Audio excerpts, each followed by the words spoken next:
आइन तरमीम जूं ॻाल्हियूं जीअं ई इमरान ख़ान कुर्सी खां हेठि लथो आहे त शहबाज़ सरकार जी 2023 वारी जेका गवर्नमेंट आई आहे त इहे ॻाल्हियूं हलणु शुरू थियूं आहिनि।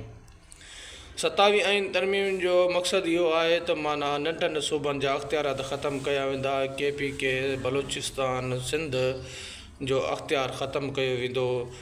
पंजाब त उहो ई फ़ाइदेमंद आहे पर घणो जेको नुक़सानु आहे KPK बलूचिस्तान सिंध जो थींदो। जीअं त सिंध जो तालीमी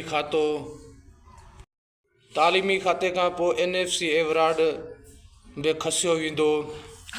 उन सां गॾोगॾु चीफ इलेक्शन कमिश्नर जो उहिदो बि वफ़ाक़ जे हवाले थींदो ऐं इहा जेका मदद आहे इहा पीपल्स पार्टी खां घुरी वई आहे। CA इजलास पीपल्स पार्टी बि तलब करे वरितो आहे। ॾिसणो इहो आहे त हाणे इहो पीपल्स पार्टी ते ई माना दारोमदार रखियो वियो आहे त ऐं जेके सिंध बलूचिस्तान ऐं KPK जी जेका अवाम आहे उहा रोडनि रस्तनि ते ईंदी ऐं अपोज़िशन पार्टियूं बि सख़्तु एहतिजाज कंदियूं।